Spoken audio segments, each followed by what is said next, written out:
boa noite, sejam muito bem-vindas ao ColoCast.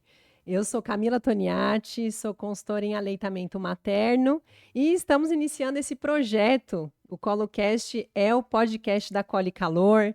Ele tem o objetivo de acolher e informar todas vocês mulheres que estão gestantes, que estão parindo ou já acabaram de parir e também vocês que já são mães, né? O nosso ColoCast, ele tem uma série de 4 episódios e esses 4 episódios teremos profissionais convidados para poder falar sobre a maternidade, transformar a sua maternidade. Nós também temos um esquenta aqui em todos esses episódios para o nosso evento, que é o Bem Gestar. É um evento voltado às gestantes, onde nós vamos cuidar desse momento em que você está, informar, trazer o maior número de profissionais que estão envolvidos, tanto com o finalzinho da gestação, quanto o puerpério. O Bem Gestar ele vai acontecer no dia 24 de maio, em Mogi das Cruzes. Conta com profissionais como dentista, fonoaudióloga, psicóloga perinatal, fisiopélvica. Então, é um evento completo para que você tenha acesso às informações seguras e que se sinta tranquila e leve para viver a maternidade. Eu vou pedir para que vocês, né, quem conhece uma mãe, uma gestante, possa encaminhar esse podcast para que ela se informe e também já esteja avisada sobre o Bem Gestar e possa se inscrever também. O link de inscrição está na descrição do nosso vídeo, tá bom? E hoje temos uma convidada muito especial que fará parte do Bem Gestar. Ela tem 40 anos, é casada com Hilton, e mãe da pequena Maria Alice. É fonoaudióloga há 17 anos pela Universidade Estadual Paulista, pós-graduada em fonoaudiologia na neonatologia, disfagia e consultoria em amamentação para fonoaudiólogos. É uma profissional dedicada e apaixonada pelo desenvolvimento humano. É movida pelo desejo de oferecer um atendimento diferenciado e humanizado. A Thalita idealizou o Instituto Ninho, uma clínica multidisciplinar que valoriza o acolhimento e o desenvolvimento integral dos pacientes, com foco no suporte à família e na construção de um ambiente acolhedor. Ela ama um bom café com leite e adora viajar. Apaixonada pelo que faz, tem uma frase que carrega consigo: a infância é um chão que pisamos a vida inteira. Seja muito bem-vinda, doutora Thalita Azevedo. Obrigada, Camila. Obrigada pela oportunidade de estar nesse primeiro podcast aqui do Cole Calor e também, futuramente, né, nessa próxima edição que vai ter do Bem Gestar. Muito obrigada. Eu que agradeço o convite, doutor. Estamos aqui, então, para conversar sobre a complexidade da amamentação e tudo que ela está envolvida com os benefícios, né, da saúde orofacial do bebê.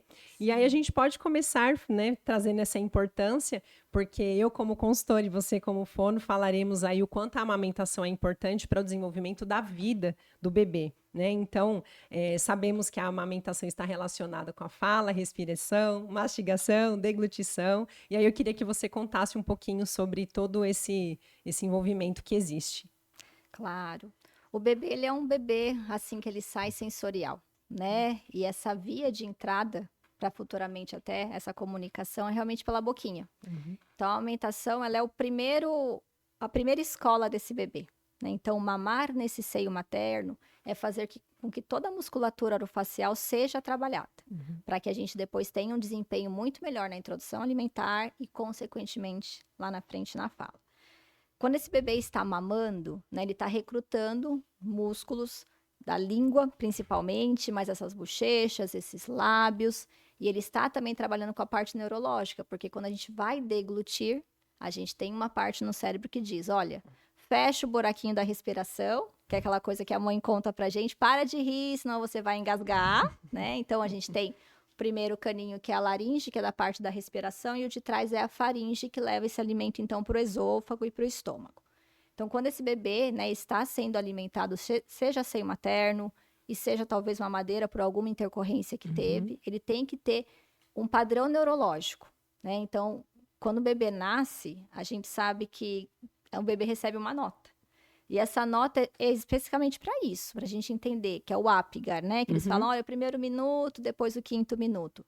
Para a gente saber, teve alguma coisa que impactou nesse parto, para que a gente veja algum sinal nessa amamentação. Então, não é tanto quanto as consultoras fazem a avaliação, ou quanto um fonoaudiólogo, a gente sempre precisa saber dessa nota. Porque isso também, muitas vezes, o mecanismo já está ali. Tem língua, tem boca, porém, a parte neurológica pode estar alterada. Então, eu preciso sugar, e eu vou ter reflexo para isso, mas eu ainda não sei mamar. Então, é um aprendizado desse bebê. Eu sugo, eu paro a minha respiração na hora que eu vou deglutir, e depois eu respiro novamente.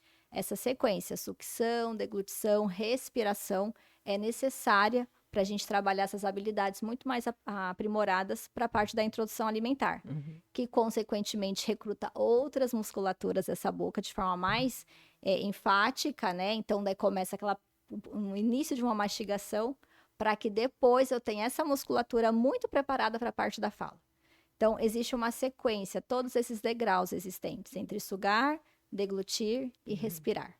Por isso que a gente precisa tanto que um bebê tenha a parte neurológica adequada, então a gente vê às vezes numa criança prematura isso sendo um atraso, uma criança que muitas vezes fica na sondinha por um tempo, porque neurologicamente, por mais que eu tenha ali todos os órgãos, o meu cérebro não consegue mandar o impulso necessário para esse bebê deglutir sem ter uma broncoaspiração, sem ter alguma intercorrência.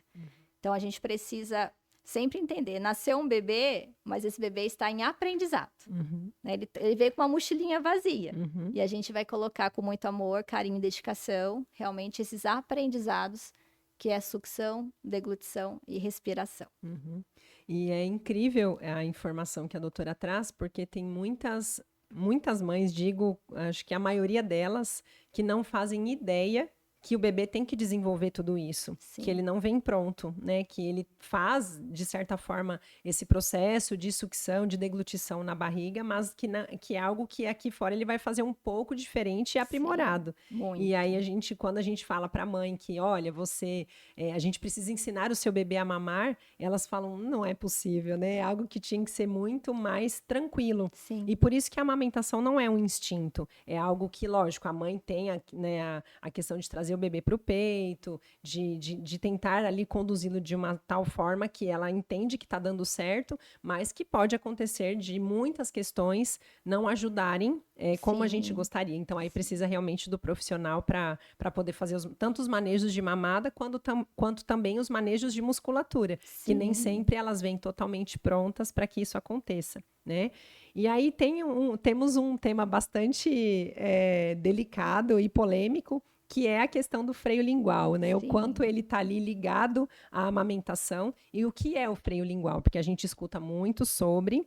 Tem algumas mães que o bebê passa pelo teste da linguinha na maternidade, mas elas não sabem o que é o teste e o que ele detecta, né? E qual é a sua conclusão. Tem muitas que não sabem nem que foi feito, né? A gente questiona na hora da consulta, mas vamos lá entender o que é. Então, eu queria que você dissesse um pouquinho sobre o que ele é e qual é a relação que ele tem, né? Direta com a amamentação, para poder esclarecer para as nossas mães. Sim. Então, toda a base aqui, né? Embaixo do nosso queixo, a gente tem realmente uma região que a gente chama de supraioide, uma musculatura. E a gente tem o freio ali realmente inserido, tanto em língua, quanto nessa parte do assoalho, para que essa língua não ficasse uma língua boba, né? A gente tem que ter uma língua que faça realmente o que nós chamamos de protusão, vai para fora, vai para dentro, vai para o lado. Então, é como se fosse uma bússola da boquinha. Só que alguns freios vêm com inserção, né? Então, limitando a movimentação. Quando o bebê nasce, na maternidade, ele tem que fazer, então, teste do olhinho, da orelhinha e da linguinha. Já é lei há muito tempo isso. Né? Às vezes fazem o teste, mas não informam. Então, lá na caderneta, vocês podem procurar, tem que ter esse teste da linguinha, dizendo se passou, se está adequado ou se está alterado. Né? Porque qual que é o impacto? Hoje, quem que faz esse trabalho da extração do leite, realmente, da mama dessa mãe? Ou até mesmo de uma mamadeira, em casos, né, específicos? É essa língua. Então, a gente precisa entender, eu tenho uma musculatura, eu tenho uma boquinha que está ali toda formadinha, perfeita, e tenho uma língua. A mobilidade, a movimentação dessa língua está adequada? Se não está, a gente tem que entender, é o freio o grande vilão? Ou não, eu tive uma bebê que ficou posicionada a cabecinha para baixo logo desde o início, ficou muito tensa, então existem tensões envolvidas. Ou um bebê que nasceu antes da hora, também é um bebê que vai ter uma lentidão e às vezes tem até um freio alterado. Uhum. Só que é como a gente disse anteriormente, nenhum bebê nasce sabendo mamar. Uhum. Ele nasce com reflexo de busca, né? Procura esse seio, tanto que se colocar ali perto do pai na blusa, ele vai tentar mamar no pai, né? Quem for que pegue, mas ele não ainda sabe mamar de fato, sugar e ter todas essas habilidades, sucção, deglutição e respiração. Então, esse freio lingual, ele é uma musculatura que a gente precisa avaliar por meio do teste. Então, tem parâmetros, né? O teste da linguinha foi feito por uma fonoaudióloga, uma tese de mestrado, que nem foi, na verdade, para isso, né? O objetivo era entender, será que eu estou pegando pessoas maiores, né? Crianças maiores na fala, com alteração, e eu vejo que tem uma questão do freio.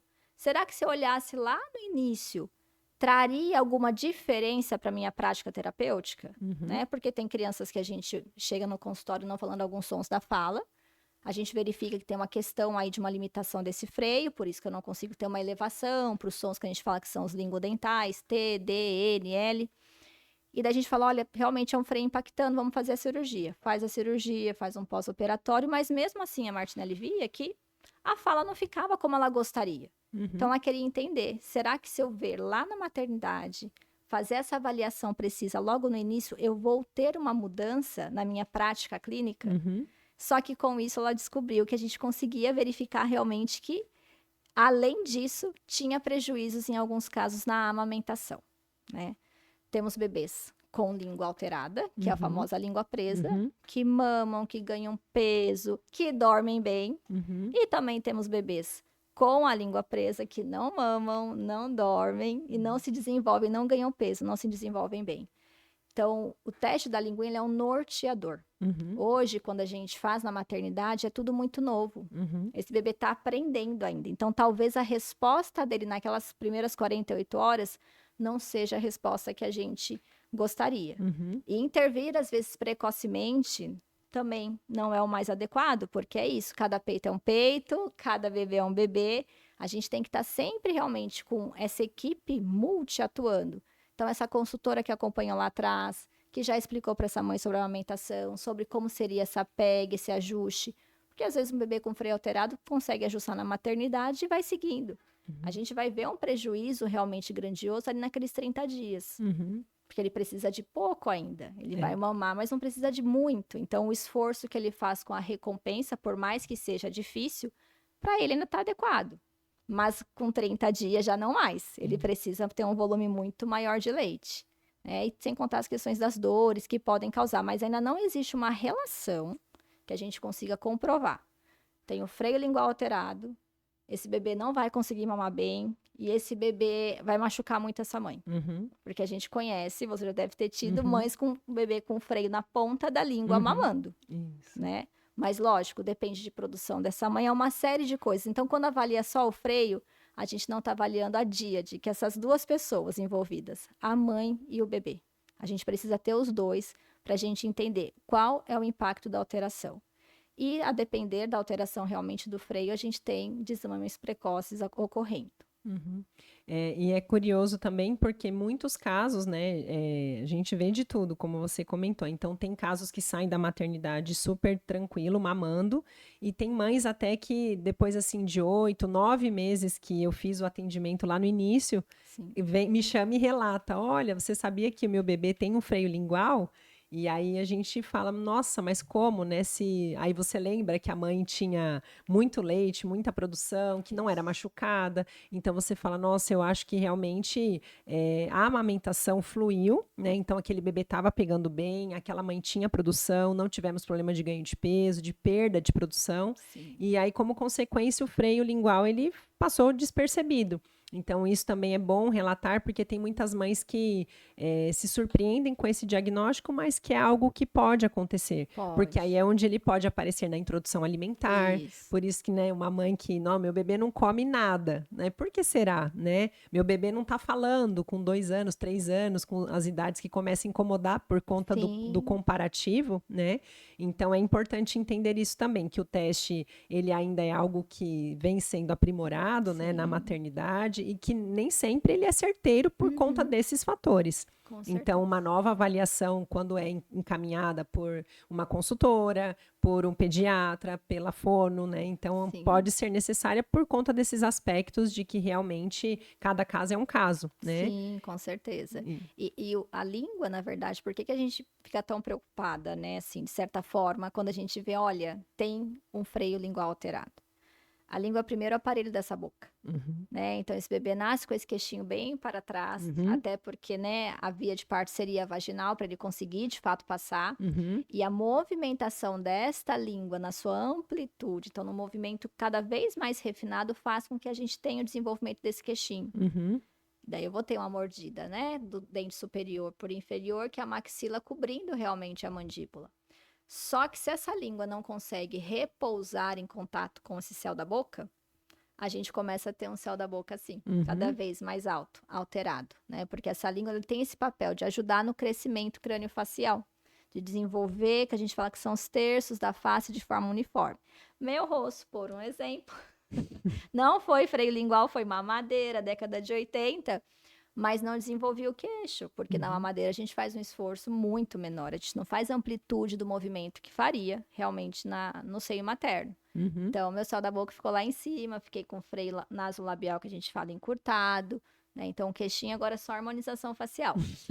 Não vamos buscar isso aos 40 anos, mas tem sim um impacto, né? Então, esse freio que não repousa, quando a gente não está falando, quando está dormindo em contato com o céu da boca, a gente vai ter aí um lábio superior por inferior mais encurtado, não vai encostar.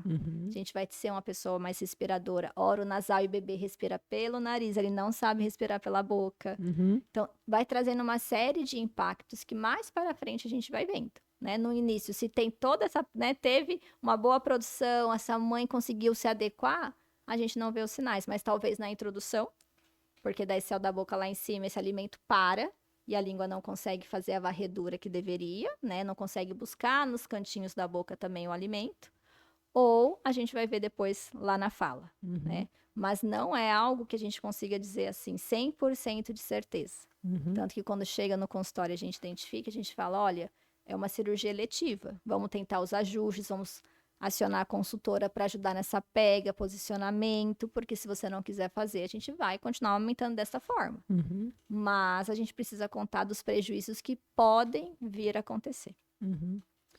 E é lindo isso, né? Pensar o quanto que a natureza contribui para tudo, Sim. né? Então, a amamentação não é só a questão do benefício do leite, que sim, o alimento ouro. Eu digo que é a melhor fase é que você vai escolher o alimento para o seu filho, né? Então, você vai ter a chance de oferecer o melhor que a natureza pode trazer e o quanto essa parte muscular também vai desenvolver, vai ecoar no decorrer da vida do bebê. Então, isso é fantástico, né? Sim. Bom, nós somos suspeitas, né? Porque Sim, a gostamos. paixão... então, nossa paixão está aqui. E aí, nós já falamos, né, essas dificuldades que o recém-nascido pode apresentar, então é claro que tudo pode ter a ver, né? Sim. Tem a ver com o tempo de nascimento do bebê, né? Para ter esses reflexos, tem a ver com como foram as primeiras horas de vida, como foi a amamentação, né? Então, tudo isso impacta diretamente, porque o bebê tem aquela memória celular, né? Então, quando ele sai da barriga ali, foi dada a oportunidade para ele mamar no peito, com certeza ele vai desenvolver aquilo que ele está pronto para, né? Salvo algumas exceções por conta de dificuldade que a gente sempre diz que tem como cuidar, né? Sim. Mas você comentou agora da mamadeira, né? Que por curiosidade, você passou por isso, né? Teve essa vivência em casa dos efeitos dos bicos artificiais. Sim. Então, eu acho que é um ponto muito importante para a gente cuidar, para que as mães entendam, né, bem com detalhes, o quão importante não só o leite mas também todo esse desenvolvimento muscular e o quanto os bicos podem trazer problemas lá na frente, né? Porque a amamentação, ela é difícil. Ela é um desafio enorme. É uma doação, né? E eu digo assim, é uma das únicas coisas na vida que a gente faz, mas a gente tem que aprender ensinando. Acho que talvez por isso que é tão desafiadora, né? Sim. Então, às vezes a mãe não sabe ali nem como que ela tem que levar o bebê para o peito, mas ela tem que tentar entender como que funciona e buscar a informação. Mas eu acredito que nada é mais difícil do que lá na frente a gente colher todos esses danos que os bicos artificiais podem trazer, Sim. né? E é a própria família quem vai colher. Então, a gente sempre traz essa informação. Então, olha, o seu bebê vai receber o melhor alimento, com anticorpos, anti-infecciosos. Então, a saúde dele vai estar assim, não blindada, mas vai estar em dia, né? E muito mais do que se fizer uso de fórmula quando você tem essa opção, né? Agora, a questão dos bicos também vai interferir em muitas outras questões, que é o que a gente já Sim. comentou. Então, até entender mecanicamente o que esse bico artificial traz, eu acho muito importante, para elas decidirem sempre com as luzes acesas, né? Nunca num Sim. quarto escuro. Sim, com certeza. Eu tive a vivência não só comigo, né? Até os 8 anos, gente, mamei na mamadeira, mas com a minha filha também, né? Então, eu sempre falo para as mães quando me procuram e já estão num processo de desmame, Uhum, né? Ah, eu não quero talvez usar uma madeira, mas eu quero insistir um pouco mais. E às vezes, infelizmente, chegam num momento muito tardio. uhum, A grande questão é que quando eu mamo no peito, o bico desse seio ele é elástico, né? Ele vai uhum, se projetar lá atrás, lá quase batendo na campainha, uhum, né? A língua ela faz um movimento cada vez mais refinado e que a gente fala com movimento de amplitude. Então, se o bebê abre bem essa boca, como se fosse o movimento de uma caixa. Essa língua vem para frente, vai depositar nesse lábio. Ele vai para frente, para cima, para trás. Quando ele vai descer, é pensar igual quando a gente puxa ali realmente o leitinho da vaca. uhum, A gente vai ter aquele esguicho realmente do leite dentro da boquinha do bebê, ele vai deglutir. Então, este movimento de amplitude é um movimento realmente que faz com que todos os terços da face desenvolvam de forma harmônica, uhum, né? Mas a gente tem as ressalvas em relação à madeira. Quando a gente pensa num bebê prematuro, né, que está ali hospitalizado, que está com todos os reflexos mais rebaixados, ele não tem nível de alerta, porque ele acha que ele ainda estava na barriga, ele não estava pronto, né?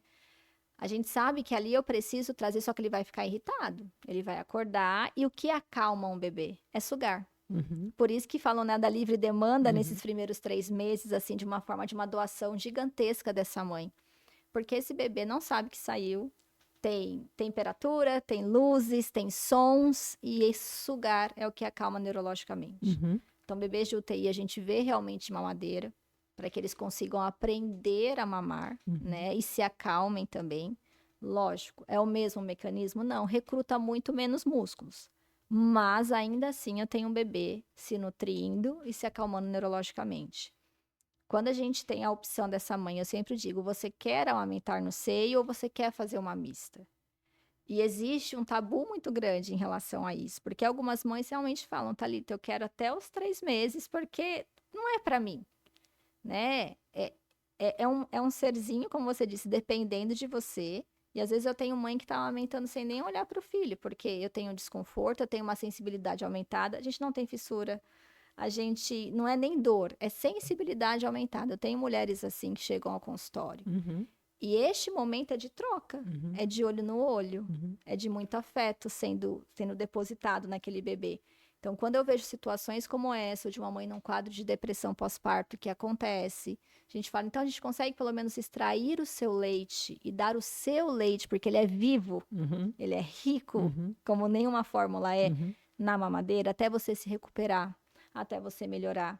Ou então, você não quer, está tudo bem, mas a gente tem como fazer isso de uma forma mais passiva da oferta da mamadeira, tá? Os impactos que a gente pode ter realmente no primeiro momento, uma amamentação mista. Não é nem tanto confusão de bico, mais de fluxo. uhum, Porque no peito, né? Então sai aquele leitinho que já estava estocado e vai fabricar mais. uhum, E daí eu tenho um tempo ali de 30, 40 segundos para vir a nova leva desse leite. uhum. Quando eu tô na mamadeira, eu brinco que é o bebê Oktoberfest, né? Então vira tudo, ele faz glu, glu, glu, glu, glu, glu, Acabou. 2 minutos, acabou. Uhum. Acabou ali 60 ml, dependendo de bebê maior, 90 ml. E no peito ele fica o quê? 15 minutos. Então, ele vai pensar, gente, isso daqui é muito melhor. Olha só, eu tô nutrida, eu fico ali só digerido, já tô capotado, né? Tá muito mais gostoso. Por mais que o contato físico com a mãe, o cheiro dessa mãe, o batimento cardíaco seja muito prazeroso. Então, eu falo, se vai ser a mista, a gente vai fazer de uma forma diferente. A gente vai trazer pausa, a gente vai tirar esse bico da boca. Tem formas de se fazer, né? Para que a gente não tenha, talvez, uma confusão de fluxo. Temos um risco. Eu sempre falo, nós vamos correr um risco. É isso que você quer nesse momento? Ou não, então não quero nem correr o risco. Então vamos melhorar sua amamentação, vamos melhorar o seu fluxo. Porque no meu caso, o que aconteceu, né? Tinha minha filha com a língua realmente alterada, pandemia, ninguém saía. Eu não era da área realmente da amamentação, apesar de ter feito, né, após em disfagia, de entender sobre deglutição, sucção, mas eu não sabia avaliar freio com a propriedade que eu tenho hoje. Mas sexto sentido de mãe existe. Existe. E eu olhei e falei, tem alguma coisa com a Maria Alice. Tem, é língua. Era um freio submucoso. E eu já tinha uma baixa produção. Então, foi, infelizmente, uma trajetória difícil, né? Pandemia, não querendo passar com ninguém, aquela coisa de também sou super heroína, sei resolver tudo. A gente descobre que não sabe, que a gente precisa de rede, mas a gente só aprende isso a duras penas. E daí, realmente, a gente teve ali por volta dos 2 meses a introdução da mamadeira, porque ela estava chorando de fome. Isso é muito difícil a gente entender que choro é esse, né? E daí, quando eu escutei um pouco meu pai, na verdade, que falou, esse choro é fome, e ela mamou na mamadeira, ela adormeceu e ficou super bem. A gente correu atrás, fez cirurgia, mas lógico, eu não fiz como eu hoje ensino. Ela era o bebê Oktoberfest. Então, era glute, glute, glute. No meu peito, ainda com baixa produção, não era glute, glute, glute. E daí a gente conseguiu sustentar até por volta do 6º mês, numa amamentação mista, mas ela ia mais pro peito para um aconchego, não era mais a nutrição, tá? Então, quando a gente vê realmente que tem alteração e que esse bico vai ter que fazer parte por algum motivo, e geralmente é dessa baixa produção, esse bebê tá com pouco peso, a gente pode inserir um copinho? Pode, mas esse copinho tem que ser muito transitório. A gente pode fazer a relactação? Com certeza, mas não é toda mãe que se adapta à relactação. Ainda mais quando tem um bebê de quase 3 meses, que já puxa, que bate a mão, que voa leite para todo lado. Que né? sente a sonda. Que sente quando a sonda. entra. Porque assim, é uma sondinha, a relactação é uma sondinha na boca jogando ali para ele o leitinho. Para ele fazer esforço e ter recompensa. Senão ele tá malhando e não tem ali a recompensa dele, que é o leite. Mas ela vai trazer algum impacto. Porém, a gente tem que colocar na balança. Esse bebê precisa do quê? Acalmar neurologicamente, porque ele é totalmente sensorial. Vai ser transitória, essa mãe só não está conseguindo ter uma boa produção porque ela está tomando uma medicação por uma semana, um antibiótico. Então, a gente vai para um bico por uma semana. Ou vai para um copo por uma semana. Não, essa mãe não vai conseguir. Então, a gente vai precisar entender. Esse copinho, essa colher dosadora, a longo prazo que ela traz, também traz efeito.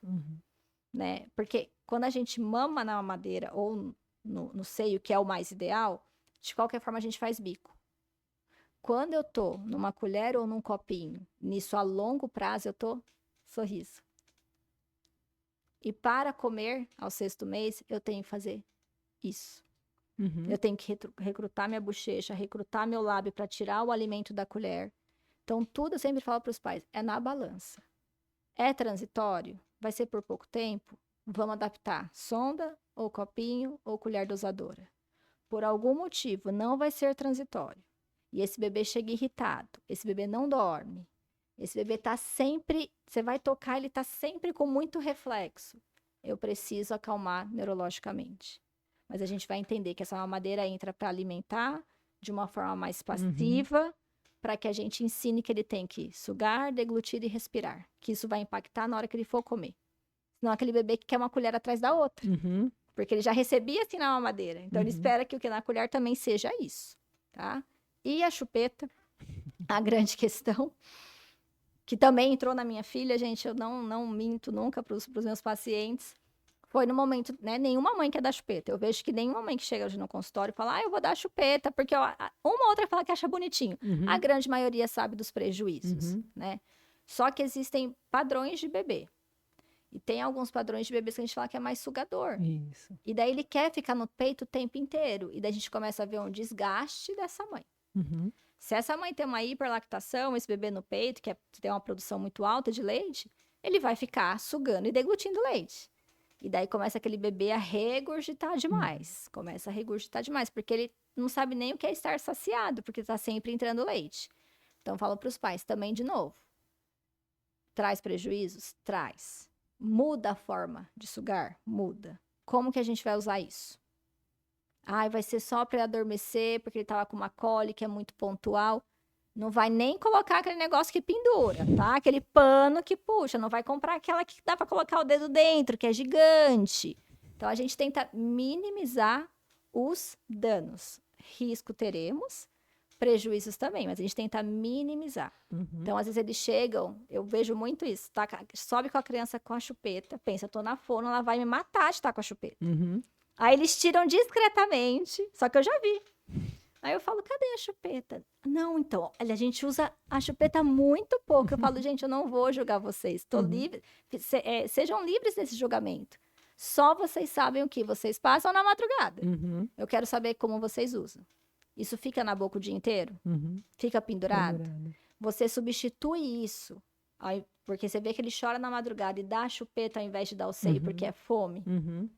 Porque a chupeta vai saciar neurologicamente e eu não vou ser amamentado. E daí eu vou achar que o que eu recebi ali até a meia-noite é o suficiente. Não era. Então, tudo tem prós, mais contra, na verdade, do que prós. Mas eu falo que o pró é sempre a família, né? Então, é um conforto naquele momento da dor do bebê, é um conforto naquele momento em que a mãe está com uma baixa produção, enquanto ela está preparando ali a fórmula para fazer a sondinha, porque ela não conseguiu extrair o leite. Então, se é muito pontual, a gente tem que saber que vai ter realmente seus riscos, mas a gente tem como fazer isso um pouquinho melhor do que a gente vê hoje. Com certeza.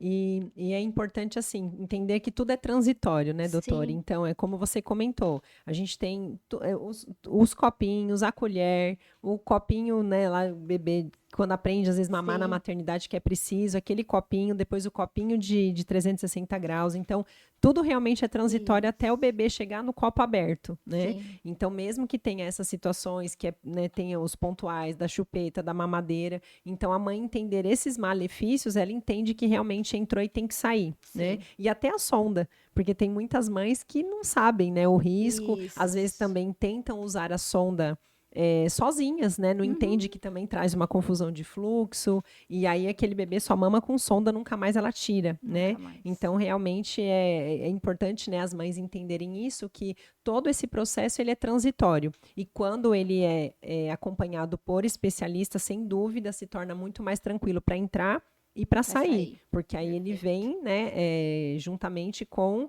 a informação. Então, né, a mãe consegue estar orientada quanto a isso, né?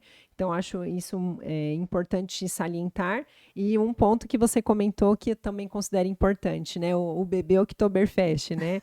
Isso é importante porque essa mãe, né, ofertou ali a fórmula com tudo para o bebê e ela entende que aquela saciedade que ele apresentou está relacionada com a gordura do leite dela, né? Será que ele é tão bom quanto a fórmula? Então, é bom esclarecer isso, para que você nunca duvide do seu leite, né? Porque naquele momento, mesmo que fosse um bebê Oktoberfest com leite ordenhado, ele também demonstraria a mesma satisfação, né? Porque ele entrou com tudo ali, né? Às vezes nem era tudo aquilo que ele queria, mas pelo fato dele ter mamado de uma vez, o leite materno traria a mesma sensação, né? De bodeado de tetê, né? É bem isso. Então, que esse alerta chegue até vocês para que vocês não duvidem do leite, né? Porque o peito não é transparente, né? Então, também tem um pouco disso. Exato. A fórmula sempre vai derrubar muito mais rápido esse bebê. Às vezes faz 90, não mama 90. Isso. Mama menos porque ela tem um peso diferente, né?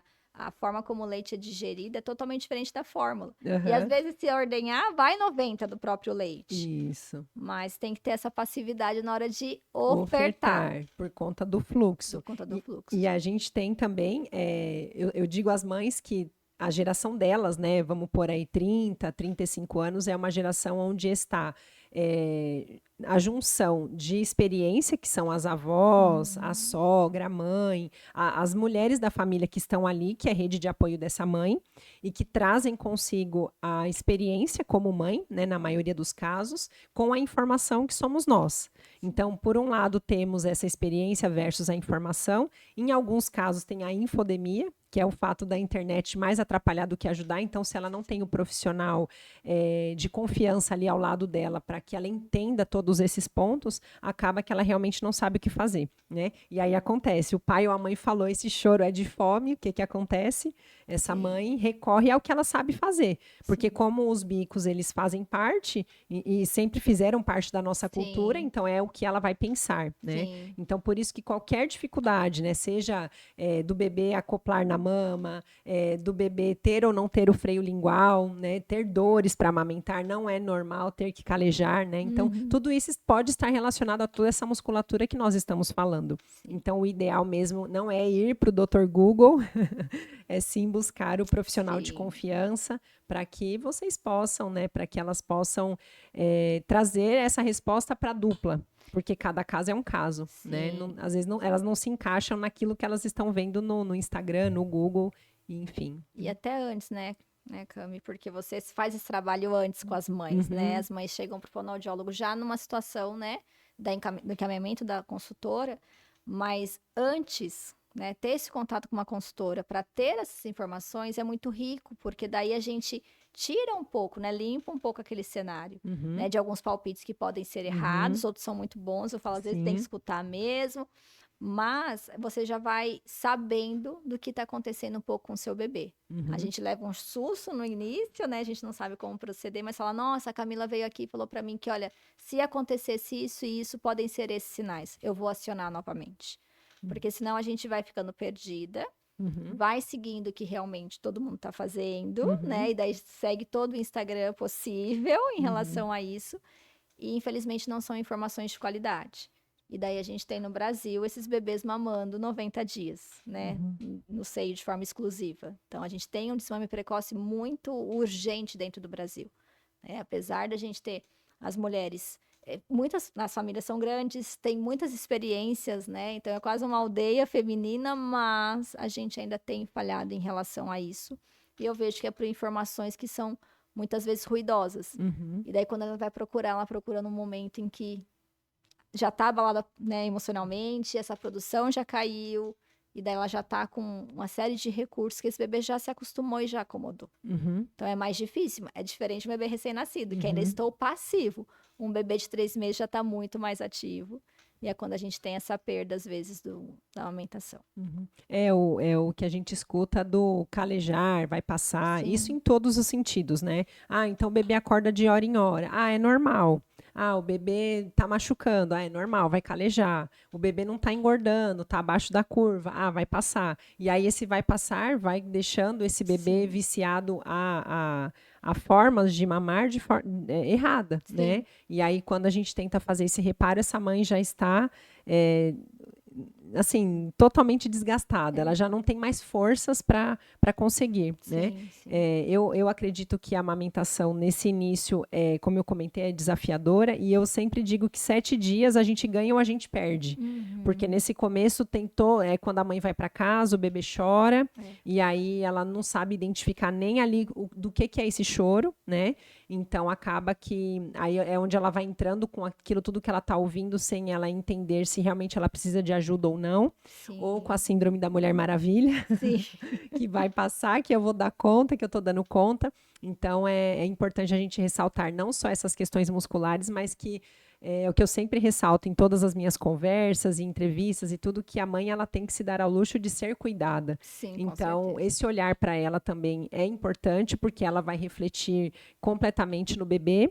Então, esse bebê estando bem, ela vai estar bem e vice-versa. Então, a partir do momento, né, que sentiu a dificuldade, que está entendendo que não está legal, né, que a amamentação não está bacana, mesmo que a gente tenha a rede de apoio que está ali para acolher essa mãe, falando que não tá, que vai passar, não escute assim com com tanta categoricamente, né? Dê uma Não pesquisada, aguarde, uma avaliação mais profunda e também seguir o instinto de mãe, como você Sim. fez, como eu também fiz, né? Que minha filha também teve freio lingual. Uhum. Então, eu amamentei na raça, na verdade, com muita fissura, mas também a gente olha e fala, tem alguma coisa, tem Sim. alguma coisa. Então, por mais que a gente ouça das pessoas que tá dando certo, às vezes elas estão falando de fato para nos incentivar, a gente tem que usar esse instinto e saber que não, alguém tem que me ajudar. Ninguém vai me tirar aqui da minha rota porque alguém tem que me Sim. ajudar a descobrir o que está acontecendo. Né? Então, eu acho que esse é o recado também para que a gente consiga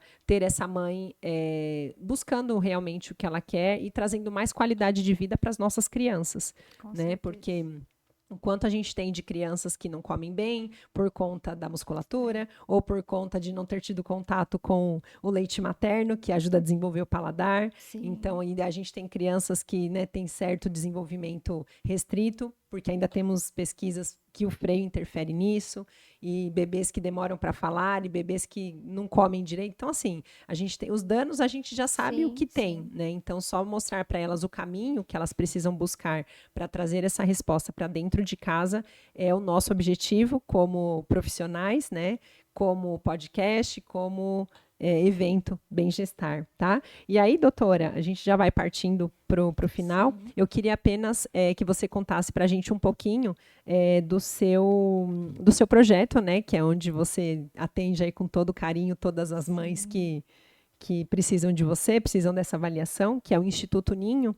Então, se você puder me contar tudo que tem lá, né? Qual é o objetivo, a gente já sabe, que é muito amor e muita informação, Sim. cuidado, transformação. E aí, se você puder contar para a gente um pouquinho, então. O Instituto surgiu e chama Ninho porque eu queria um porto seguro para essas famílias, né? Uhum. Então, essa infância precisa ser recuperada. Mudou-se muito, né, quando a gente pensa da forma que as famílias hoje estão se constituindo, né, dessa coisa do pai e a mãe fora trabalhando um longo período, para a gente realmente conseguir favorecer, né, dar para os filhos educação, saúde, lazer, como gostaríamos. Mas o Ninho surge há 3 anos, né? Eu já tive outras clínicas, mas aí eu falei, agora eu vou voltar novamente. Vai ser só uma clínica de fono. Ele surge há 3 anos atrás, com o objetivo de ser um grupo de fonoaudiólogas atuando com desenvolvimento infanto-juvenil. Mas eu não consigo trabalhar sozinha. Então, eu comecei a agregar psicólogos, psicopedagogos, fisioterapeuta, terapeuta ocupacional. E daí a gente criou essa equipe grande. Nós somos hoje em 11 pessoas, atuando realmente com desde bebês até os adolescentes, com foco nas áreas, né, da comunicação humana, na parte da fonoaudiologia. A gente tem uma parcela grande hoje de crianças dentro do espectro do autismo, né?